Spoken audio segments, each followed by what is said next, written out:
All right, Kyle Curtin, welcome to the Single Track Podcast. Thanks, Finn. This is our first time meeting. I don't know much about you. Can you talk about like where you live, where you train, maybe a bit about how you got into our sport? Sure. I live in Durango, Colorado, where I've lived for 7 years now, and I do most of my training here, kind of in the foothills of the San Juan Mountains. So when the big mountains start to open up, I like to run up there, and if not, we have a great town trail system that I can run out my front door from. And I kind of forget what else he asked. Well, I mean, just like give us like a lowdown of like why you chose Durango as a place to be an ultra runner. What makes it a great place to train? You said it's at the foothills of the San Juans, which sounds pretty good to me, but just give us some more insight there. Sure. So I mentioned before the podcast started that I spent most of my 20s in the Army. And when I got out, I was looking to finish my bachelor's degree. And so I was really just looking for a college town that had mountains nearby. And it was like here or Flagstaff or Ashland, Oregon, or looking at like Chattanooga, Tennessee, those kind of places. Yeah. And eventually settled on Durango, having never been here before. It's just a really difficult place to get to. It's either costs a lot of time or costs a lot of money to get here. And so I'd never been here before moving here, and really immediately fell in love with the area and the people around who all kind of have that enjoy being here because of the trail running and the outside experience. And that's Yeah. Do you have like training partners there? Is there like a pretty thriving ultra running scene? Yeah, the Durango Running Club is kind of, at least where I've met most of my friends, at least 1 degree of separation from there. So, and yeah, I mean, it's too expensive to live in Durango if you're not into the outdoors and into the running scene. And it's a big biking scene here too. A lot of mountain bikers, and they do a good job of developing a trail network and a community around that as well. Right on. Well, what was your original inspiration to get into our sport? Like, was it a person? Was it a movie? Like, how'd you hear about it? What made you want to like do all this? Back in 2010, my uncle, who's not much of a runner, read the book Born to Run, and he suggested it to me. And I was just out of basic training in the Army at that point, and he sent me the book, and I read it, and it really kind of lit a fire. As inspired by it, not so much to like dedicate my life to it or anything, but just like, holy cow, humans can run 100 miles. Like, that's definitely something I want to put on the bucket list and do before I die. And it took me like a year and a half of training, but my first trail race, ultra, anything, was the Ozarks 100-mile race back in 2012. And so that was my first go at it, and finished pretty middle of the pack. And but was really hooked by the community and just the experience. It's really, I mean, as anybody in the sport knows, a really challenging but rewarding experience to finish a race like that. And yeah, I was kind of hooked. I went back and ran that same race in the Ozarks the next 3 years, and really improved each time. And sometime around that third time, decided I really want to see how far I can take it. So this is a little off topic, but I got to ask: is the Ozarks, are those good mountains to run in? Like, is that? Because I guess I don't know that scene, like western Arkansas. Yeah, these are in Missouri. So like the Ozarks Mountains are, I mean, they start in, I mean, even parts of them are in Louisiana, Alabama. That's right. And go all the way up through Missouri. They're like rolling hills. If you told someone from Colorado or whatever, like their mountains, Yeah, a little bit different. right. But really what hooked me with that race was kind of the community and the way the race organizers set it up, and it really was just a super positive experience. Cool. Well, I mean, a decade on now, you're a sponsored athlete, you're winning races, you're going top 10 at Western, you work at a running store, you're coaching. I think like it's become like a big part of your identity. For sure, yeah. Each year it changes a little bit, and kind of I've just grown and adapted with the opportunities that the sport and community have brought to me. I was doing a little bit of research for this episode, scrolling your Instagram, which is pretty interesting, I got to say. And you seem like the type of athlete that leaves no stone unturned. Like, I saw a post you made about like doing like a metabolic profile evaluation, which is kind of cool. Yeah. So I told you I came to Durango to go to school, and I ended up majoring in exercise science. Okay. And partly because of the great biking community here, it was a really cool experience. Um, so like the internship I did with the college Fort Lewis is with a guy who's the alternate for Israel for their mountain biking Olympic team, and just really top notch knowledge and experience, and I mean a super athlete too. And so he kind of runs the athlete lab up there at Fort Lewis, and so they have this lab where you can hop on a treadmill and it'll analyze your exhalations and give you all the data on how much oxygen you're using, which is kind of interesting. But the part that I really value and I think is good for our sport is it can give you your metabolic data. So like how many calories you're burning and where that is coming from, whether you're burning fat versus carbs, and at what heart rate too. So you can kind of judge that, like, oh, okay, if I'm at 150 heart rate, I'm burning like 80% of my calories from fat, and I need to replenish this much to maintain that pace and that effort. It's absolutely fascinating, like just to see how much as the sport grows, like what athletes are doing to, become their best athletic selves to get a competitive advantage. The first thing I think of is like one of my other favorite sports, the NBA, which has become incredibly data driven to the point where like teams only shoot threes now.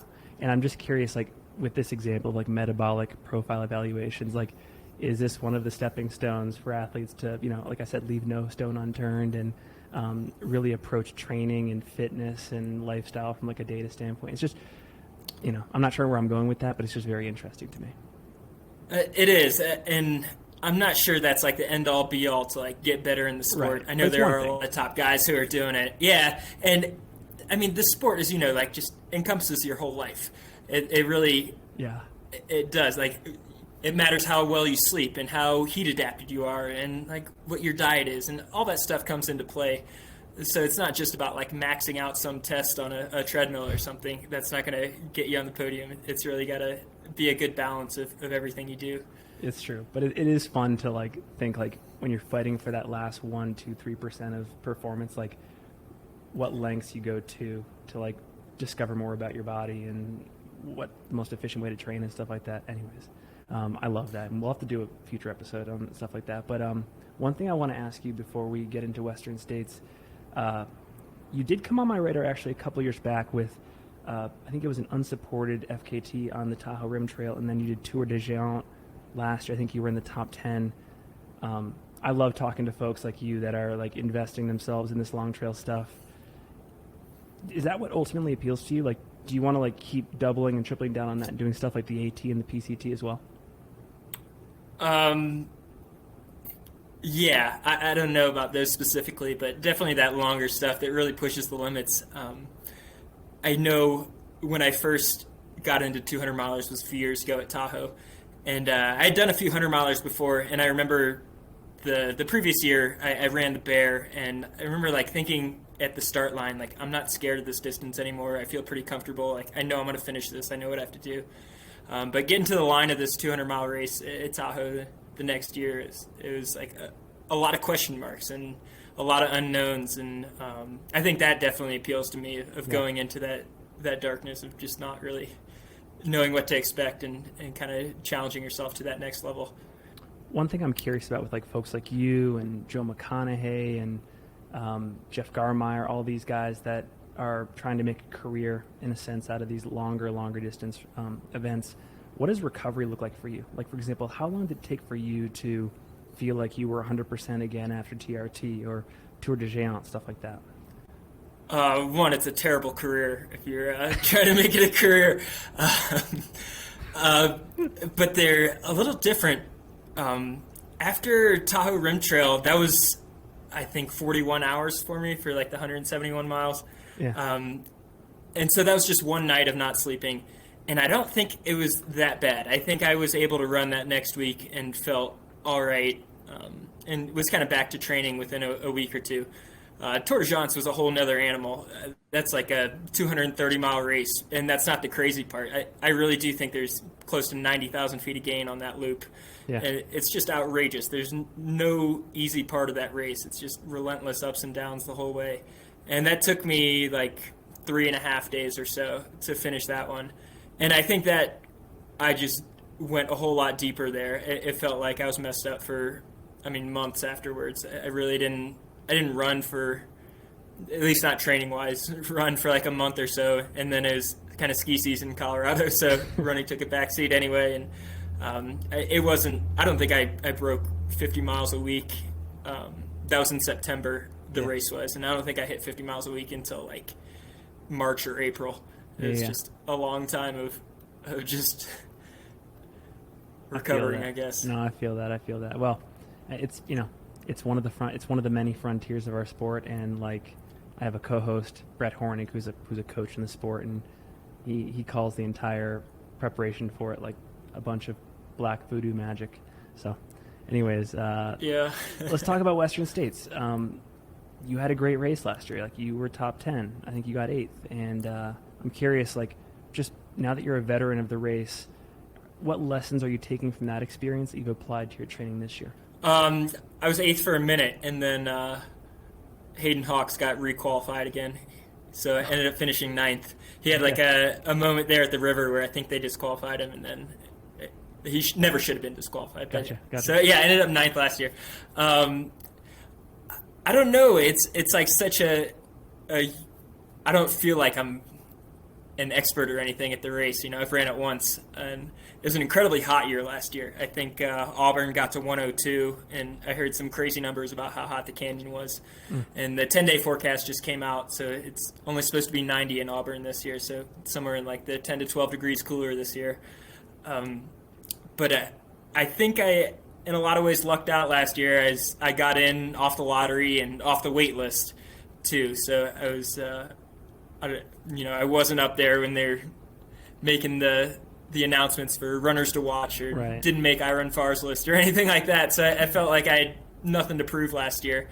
Whereas this year, it feels like there's some pressure to perform well and to not lay an egg out there, and less of that feeling of having a chip on my shoulder. Yeah. Well, like, what were you focusing on? Like, I saw you did a ton of time, I think, in Arizona and in the Grand Canyon. Was heat training, for example, a big focus this time around? That was a little early to be focusing on heat. That was back in April. That was kind of just building up mileage. I went down there with a friend, Devin, who's a really good runner, running St. Juan Solstice this weekend. Yeah. But yeah, we just kind of went out there and said it's time to get in shape, and started running a bunch of miles. And yeah, ran in the Grand Canyon, had a bunch of good runs in Sedona and Flagstaff area. And that was kind of just the kickoff of running season for me. It's really difficult to run here in Durango in the wintertime, at least a ton of mileage. It's just, it's wintertime and there's snow and mud and everything. And it's more enjoyable to do other stuff. So that was kind of the transition for me to really start training for Western. And just in the last couple of weeks, I've really been focusing on heat training, just trying to get out in the middle of the day at the hottest, and got some hot tub time. And I think I'm finally coming around the corner on that. It's been a tough road just surviving in the heat. Right on. Well, I think you've said recently that the confidence in the Stoke for Western States are at an all-time high. So what are your expectations for this race from like a competition standpoint? Man, it's so tough to know. Like, it's tough to know what people are going to do going out. I really kind of just got to run my own race and do the best that I can. Run the paces through the mountains in the beginning that I'm comfortable with, and kind of just do what I know how to do best. Stay on top of calories and make sure I'm eating and drinking enough and enjoying the experience too. I think that's an important part of it. If you're not miserable, you're gonna probably have a better race. But yeah, as far as like trying to stay with anybody, or I don't even really think about that. It's kind of, that'd be great. Yeah, I definitely think I'm capable of that. Had some really good races this spring, so I'm pretty excited about. If things go well at Western, I think that's definitely in the wheelhouse. Well, we're excited to follow the race. The last question I have for you is gear related. What are you using? What are you wearing on race day from like head to toe? That's been something that I've been pretty excited about this spring. As far as I've been a vest guy my whole life. Every race I've ever ran, And I've ditched the vest this spring to run in some rabbit shorts. They're called shredder shorts that have a stretchy waistband that I can stuff bottles in, and then just wearing a nice little skimpy singlet top, and I don't know what hat yet or anything, and then probably either Stance or Darn Tough socks, and then Lone Peak shoes have been what I've worn for almost everything. I mean, Tour de Jean's the TRT trail, and every race this year I've worn Lone Peaks. I think it's a really solid shoe. Speaking of Ultra, I think one of the greatest shoes of all time is the Ultra Duo, and that's a great Western States shoe, by the way, as well. I'm super bummed that they discontinued that line. It's a great shoe. The Duo. I started with the Tahoe 200 race. I started in the Duo, but it was so dusty out that it's a road shoe, right? So it didn't really have that protection on the top to keep The dust upper out. was weird. So yeah, I had to ditch it like 10 miles in and switch to a different shoe. But yeah, I'm with you. I really like that super light feel and a lot of cushion on that shoe. Well, cool, man. It's been great to get to know you. I really appreciate the time. Thanks for adding to the excitement at Western States in a couple days. We'll be following along. I'll make sure to link to all your socials in the show notes, but anything else you want to leave the audience with before we go? I don't think I'm good at that. You're a doer, not a talker. Just excited to get out there and kind of experience the whole race. It really is like the Super Bowl of 100 milers. It's so different from what I got into the sport running, like Ozarks 100 miler. You know, there were 60 people who finished the race and about 70 people who cared about the race. So it's quite a different experience going out to California and seeing crowds of people at the start and video cameras everywhere, and it's just pretty outrageous. Awesome, brother. Well, soak up the experience, and we wish you luck. All right, thanks, Vin.